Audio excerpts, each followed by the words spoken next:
Brett Okamoto here with Owen Roddy, who is, of course, the head striking coach of Conor McGregor, who we are in the UFC PI, Las Vegas. It's always a pleasure talking to you at the UFC PI because I know something exciting is going on, right? I mean, just Something's brewing nicely, yeah. just talk about being in Vegas with the team and how preparations are going. Yeah, prep is great. Yeah, I'm happy to be in Vegas now. Very close to the fight now. All the work is pretty much done now, so we're just counting down the days and getting ready till next week. How was it for you waiting for this opportunity to come up? I know for a lot of fans, for media, waiting for Conor, when is he going to fight? Is he going to fight again? What was it like for you waiting for his next bout? I think Conor needed a little bit of a break after the Mayweather fight, so I didn't want to be, nobody wants to be pressuring him, and when are you fighting, when do you think you're fighting, what do you think of this fight or that fight, so everybody just left him to his own devices, but what started to happen was the Khabib name started to get mentioned a lot more, and people started asking for it, fans kept looking for it, and I think at that point Conor wanted to prove to everyone that he's the best in the world, and he made the fight happen, so here we are now. If the Khabib name wouldn't have kept floating around, do you think Conor would have came back? Do you think he would have found a reason to come back, or is he at a point in his career where he needs a reason to, a big fight like this to come back to? I don't know, but I know he loves competing, and he loves a challenge, and he loves the next big challenge, and at this point, Khabib is that next big challenge, and Conor's buzzing for it. So yeah, that's what has us all back now. Of course, we're going to talk about Khabib, but I haven't had a chance to talk to you much in the last year since the Floyd fight. And I'm just wondering, I remember you seemed to me like one of the most disappointed guys that night. Everyone was disappointed. No one likes to lose. But Conor was, his mind was going a million miles a minute, figuring out what happened in the fight. You seemed like a guy who, I wanted to win, and we didn't win tonight. Yeah. When you look back on that night now, what are your recollections of it? Yeah, I obviously still wanted to win. And I was devastated, mainly because it was kind of, I was the head coach that night, and it was kind of all eyes on Conor, but in the corner it was all eyes on me, and we started well, and it looked like you started to get excited. It looked like we were gonna do it, and something happened, and the fight changed hands, and Floyd got the win, and I was devastated and heartbroken for a little bit, but you looking back now, it was still an amazing achievement, an amazing spectacle to be part of. So I look back on it fondly, but I still would have liked to win, most definitely. Do you pay any attention to how the world remembers it? I mean, when it was the year anniversary and people were writing articles about it and what it meant to either sport, I mean, have you paid attention to anything about how the fight world's kind of recalling it? No, I haven't really looked into what people are saying. You're gonna have both sides arguing the point. Maybe the boxing critics saying he didn't stand a chance, or Floyd may have played with him, and then you'll have the MMA critics saying he held his own and he done very well, and he got tired in the later round. So for me, we made a few mistakes in the fight, and and that's what cost us the fight. But that's what happens at that level. It's very small little details that can turn the tide, and that's unfortunately what happened. But I'll still say that it was an amazing achievement for us as a team to go into a new sport and fight the best in the world and do so well. So. Did you or Conor have any kind of reaction to when Floyd actually came out and said that he carried him in the early rounds? No, but I mean, so he's always going to say that, isn't he? Realistically, because he's hardly going to say, "Oh no, I was in trouble. I was getting hit with shots." He's gonna say, what he thinks, and we don't take on from that. So after the Floyd fight happened, Conor kind of disappeared away from the public eye a little bit, and anytime he popped up, it wasn't always for the best reasons. Like when he showed up in the Bellator cage and he shoved that referee. We're trying to make sense of what's going on from afar. At that point in time, what do you make of, him popping up in the media in that type of way?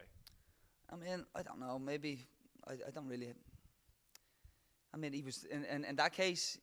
He's an excited person. His good teammate is after winning, and he got carried away a little bit. But I don't really take on from it, to be honest. Like there were stories coming out of Ireland that he was running afoul with like the mob. I mean, this is the kind of stuff that was coming out. Can you pull back the curtain a little bit? What is going on with Conor when he goes back to Dublin? No, I mean, at the end of the day, people will say and media will say and as well. But for us, Conor was still training. You know, he was still up in the gym every day. You know, people might see him put up stuff like he was involved in this, but like that's all hearsay. He was still training, and he's been training since that Floyd fight. He took a couple of weeks off, went away on holiday, but he's been training. And obviously he's went out and enjoyed himself as well, but for most part he's been in the gym.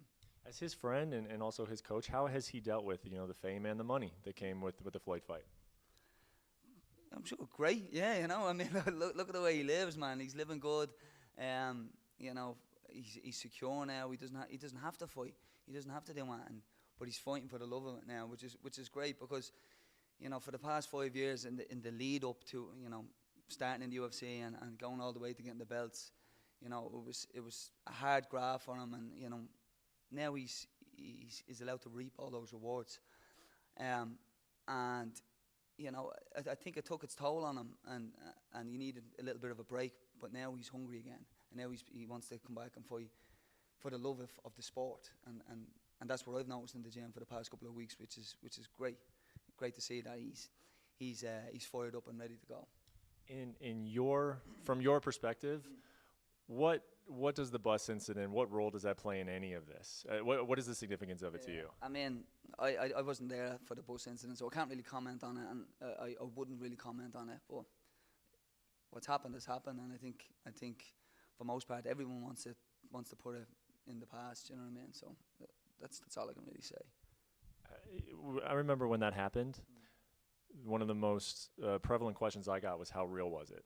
And how real was it in your mind? I mean, does Conor McGregor hate Khabib Nurmagomedov? I don't like. I think that's maybe the situation just got out of hand or something like that, and what happened. But I think when Conor fights anyone, he goes in there with the intention, like he doesn't look at it as I'm just going to go in. He's going in there to put the person away, no matter what. So that's not only with Khabib, that's with everybody. He'll respect them afterwards, and he'll give them the credit when it's due after fights like that. Like he's done with like the likes of Poirier. He's talked very highly about Poirier and Diaz and all of these fighters and everyone that he's fought. He gives the credit, but when you're in his way, he's in there to put you away. So I think he's like that with everybody. And these guys had a press conference not too long ago in New York. Conor, one thing that is notorious about him is that he gets in the minds of his opponents. Did you see any of that from your vantage point in that press conference? Yeah, like you're not gonna outdo Conor in the press conference. He's so quick, so witty, and not even Khabib. Everybody, you're not gonna get a chance to get one up on him. And yeah, for me, I think he definitely won the exchanges in the press conference. But yeah, I'm sure there'll be more face-to-face time in the coming week, And if he is able to get into Khabib's head, how will that manifest itself in the fight? Do you think that, because the obvious one, a lot of people are saying is, it could entice Khabib to stand with him. Do you think that there's a possibility of that? No, not really, to be honest. But if there is, if he does stand, it'll be over very, very quickly, I believe. But I think Khabib will come in with the game plan he has for everybody, which is shoot for their life, and for me, that's the only chance he really has. If he stands there and he'll have to stand. The thing is, he starts standing, so he'll have to stand. And if he's there for an extended period of time, it's very, very dangerous for him. Is this actually a fight, not just Khabib, but one that you've been waiting for a while? Just because for a long time, for years, it was Conor's never fought a wrestler. Are you guys still talking about that, or is that from years ago? Yeah, but I mean, they said that, but he's fought Mendez, he's fought Alvarez. They're high level wrestlers. You see what he done to them. Like, there's always going to be somebody. You know what I mean? There's always going to be somebody. He goes in and puts Khabib away. It'll be, maybe who's the next high level jiu-jitsu guy. He's never fought a jiu-jitsu guy like this. You know what I mean? Or he does that and you get somebody like, really, really high level Thai boxer. It's different type of stand-up. He's never fought anybody like this. There's always going to be something. But you put him put them in front of them and see what happens. And 99% of the time what happens is they end up asleep on the mat, with the ref stepping in and stopping it. And that's what happens. You know, it's different. It's different. People don't realise until they're in there with him, and I've said this in many interviews, you know, fighters saying they're going to do this and do that. But when you're in there and he's in front of you and he's looking at you, it's a different animal altogether. People can't deal with it, you know. How do you combat with the possible effects of a long layoff? You know, I know he fought in a boxing match a year ago, but last MMA fight was 2 years ago. Yeah, but like that's what I was saying earlier. Like it's not as if he hasn't been in the gym. He's been in the gym, and for most part, people say, "Oh, what about, you know, ring rust or cage rust or whatever?" Some people are affected by that, but he's not.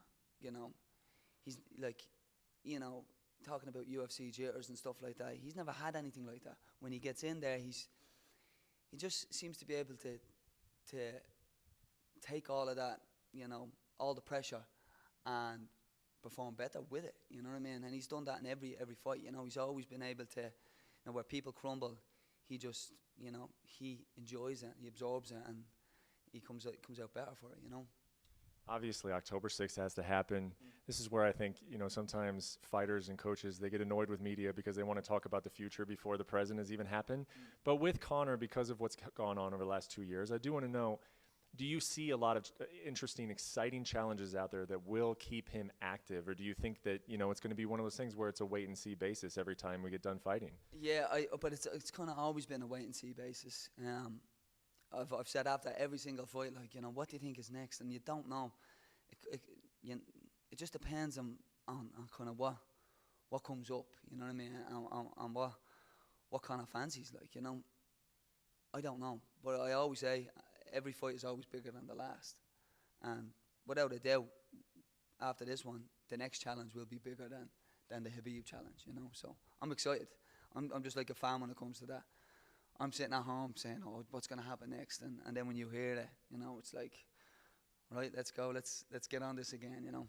But we'll see. What is the single most thing you're looking forward to most about October 6th? Just getting in there and showing what, you know, us as the coaches have been working on, what Conor's been working on, and watching Conor going back in and doing what he enjoys to do, like, you know. You know, he's at his best in that octagon, and I think we're going to see that on October 6th. So, like everybody else, I'm just excited to see that and watch what unfolds. Thanks, Owen.